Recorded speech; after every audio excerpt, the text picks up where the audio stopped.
Welcome back to AgriTalk. I'm Chip. Glad you're with us. All right. Every now and then we like to feature some innovators on the show, take a look at what is changing, what might be the next wave in how business is done in agriculture. And I met this guy down at CattleCon, the NCBA convention down in San Antonio earlier this year. And we talked about moving meat from processors to consumers. And Henry's got some interesting thoughts on how this might work going forward. Henry Arrowwood, CEO of Farmshare. Henry, welcome. It's good to talk to you. Chip, thanks so much for having me. It's a pleasure to be here. Yeah, glad you're here. Okay, you know what the first question is. What is Farmshare?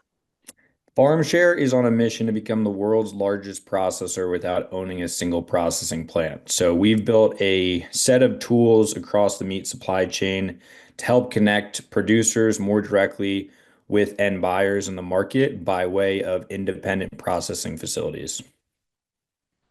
Well, I'm glad that you're shooting low on your goals, Henry. The world's largest. I mean, is what you are doing that different than what is already happening out there? It is in that what we're doing is we are building shared infrastructure to create a network of processors that help to distribute and create resiliency in the meat supply chain, so that we can create regional and local meat supply chains connecting wholesale buyers like restaurants, hotel groups, school systems directly with groups of independent producers. And by way of that, we're returning fair financials to the producer and promoting more transparency in the supply chain. So rather than funneling everything into a very consolidated pinch point, we're rethinking the way in which meat is distributed throughout this country in a much more decentralized manner. What got you interested in this, Henry? What's the motivation? So I'm a tech bro from San Francisco originally, and during the pandemic, I left San Francisco and I moved out to a cattle ranch in Montana, and that's where I am right now. And it didn't take me long when I got to this seventh generation cow calf operation that there were some pretty deep inefficiencies in the supply chain, and that of every dollar that I or any other city slicker was spending at meat in the grocery store, only 14 cents was making its way back to a producer's pocket. And I really started to thinking about, why that was the case and what could be done to kind of rethink that and create more streamlined distribution that would give fair financials back to the end producer. And so that was really the inspiration for building this company. And I think that technology serves a very unique and interesting opportunity to rethink the way in which, meat travels throughout the value chain and the money that ultimately gets back into the hands of the people who do the work. You're gaining a lot of attention right now because the big goal out there in the meat industry is definitely to move more of that consumer dollar down through, up the ladder, I guess, to the producers and to the farm gate and to share more in that profit that's out there. So if I'm a processor, how do I use the system? Yeah, so we work with processors all over the country. So I think at this point we're operating in over 25 states, and we are actively engaging with more and more processors every single week. If you're a processor who's interested in this, we'd love to chat. You can reach out to me directly at henry@farmshare.co or go to our website, farmshare.co.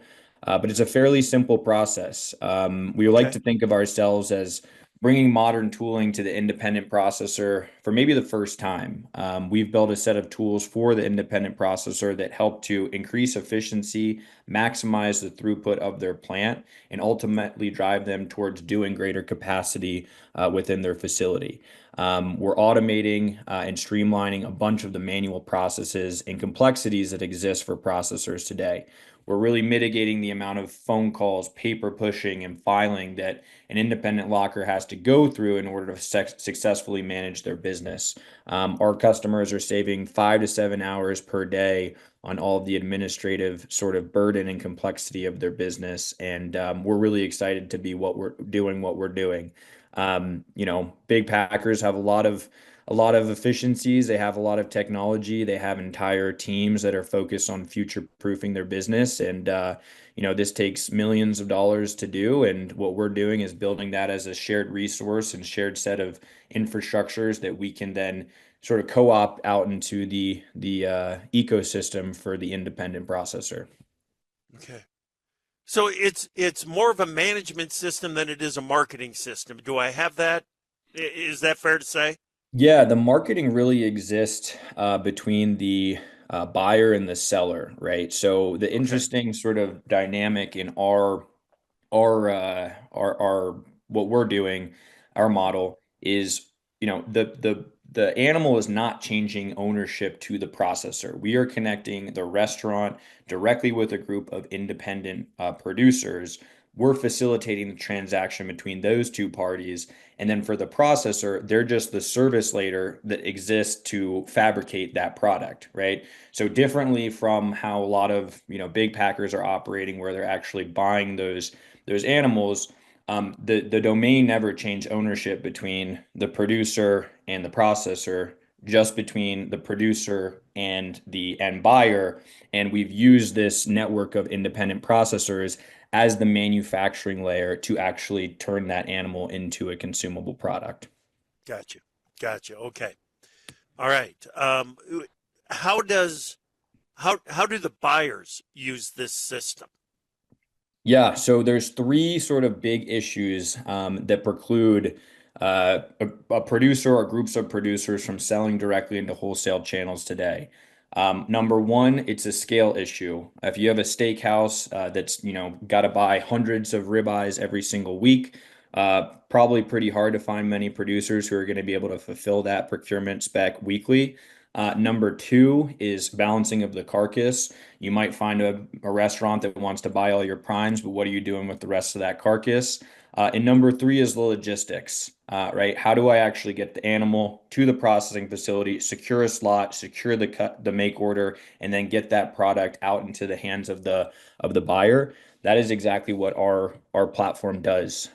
We cover all three of those bases to create a seamless, reliable, and convenient platform through wholesale buyers to procure from local, differentiated, value-added products that they can't get through the industrial supply chain.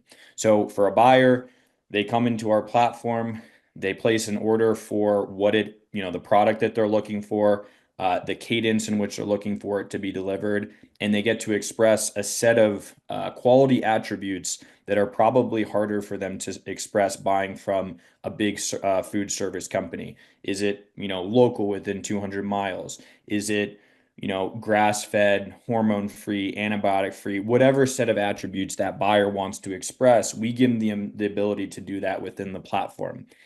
If a set of producers match the parameters of what the bid of the buy side is looking for, we start to show them these opportunities that they can participate in. We show them the price point at which the customer is looking to purchase. We show them the target product and volume that they're looking for. And then we aggregate that supply into an order and route it to one of our processing facilities for manufacturing. Wow. So it's quite the process. But I'm sitting here thinking, if that guy just wants the ribeyes, what are you doing with the loin cut, the T-bones and the hamburger and the oxtail and the tongues and all of that? Yeah, I mean, you're calling out, one of the reasons why, big packers have become so Yeah. successful is because they've become these efficiency machines where they've been able to create all of these different market opportunities to balance the carcass and create, good returns across the entire animal. Right, that doesn't exist on a small scale. It's really hard for any given producer to go out and create, similar opportunities for the entirety of their carcass.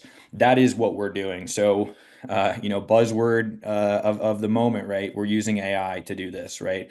We've created pricing models and yield distribution models to actually go out and figure out, okay, how could, if somebody's going out and they're claiming the ribeyes, what are the potential yield distributions across the rest of the carcass where we can price optimize this animal for the end producer?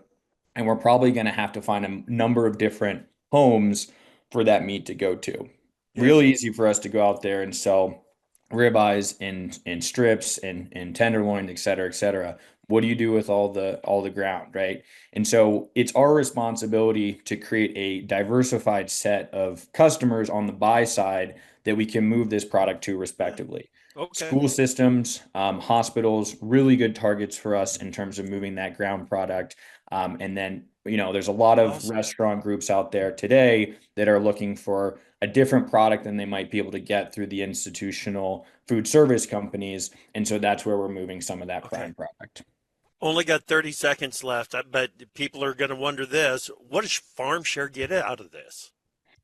Honestly, we get an opportunity to play in a really big market, right? Meat industry in this country is massive, and we think that we have a really strong strategy to be able to innovate in this space and create competition with independent operators. So there's a feel-good story for us as well, right? I'm all about preserving small American family farms, and we have a unique opportunity to be able to do that. So Chip, I really appreciate the time this morning. Fun chatting with you. And if anybody's Yeah. interested, please find us at farmshare.co.